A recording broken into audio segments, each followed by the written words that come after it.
Alright, here's my review of the new Ride Superpig. I'll go through how it rides, technical features, speed, edge hold, pop, and especially how it compares to the original Warpig. For all my reviews, I ride the boards like I've bought them, so I'm looking to find the best things about them, what it is they make easier or more fun. If it's your first time watching one of my videos, I'm lucky.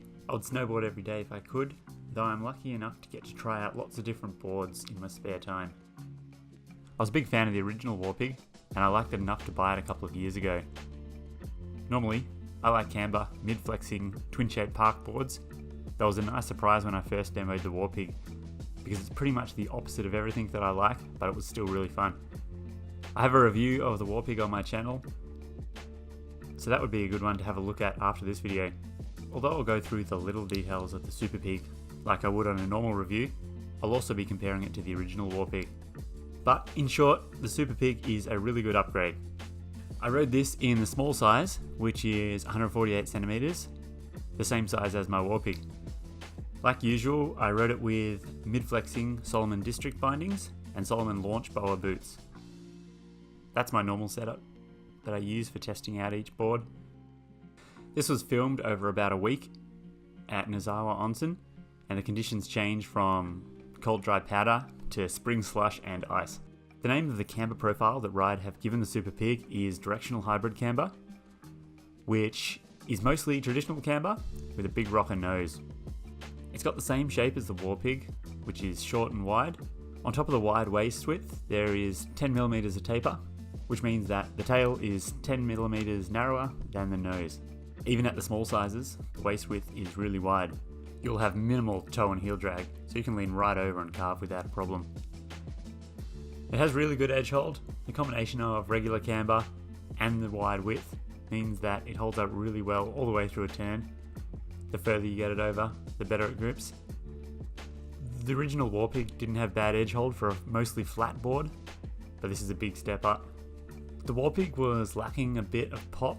Even though it had a medium flex, it was work to get a good early out of the rocker tail. It's a bunch easier on the Superpig. The camber and the pretty stiff tail push back nicely, even though it's so short. The flex is really stiff though. There is none of that playful feel that the Warpig has, but the trade-off is it can handle any speed on any terrain I could find and made it all easy. As fast as I could ride, it felt super solid, though it also wasn't catchy like some camber boards can be. It also is really fast. It has a high-end sintered race base, and it comes with a pretty nice structure. I had no problem keeping my speed in everything from dry powder to warm afternoon slush. It slides really easily.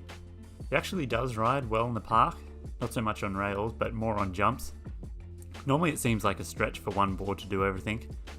Superpig actually does ride well in the park, not so much on rails but more on jumps, carves well on groomers, and is a ton of fun in powder. The short and wide design makes it float really easily.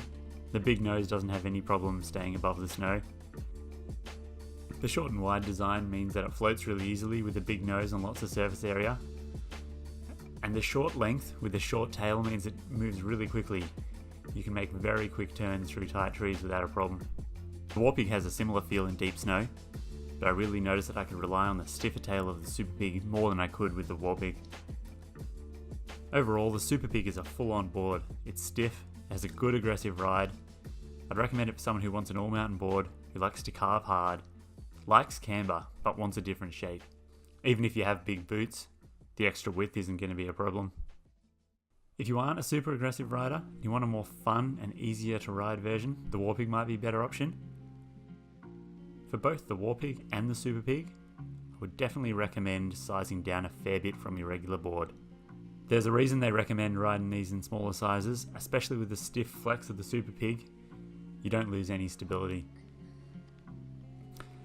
Have a look at the weight guides when you're working out your sizes. Even if you are right on the top end of the weight range for a size, I would still choose the smallest size that applies to you. For more snowboard reviews, subscribe to the channel or visit snowboardrobot.com. If you are thinking about buying any new snowboard gear, make sure to have a look at snowboardrobot.com/search. It's a page that searches through about 50 snowboard stores and will help you find the stuff you want at a cheaper price.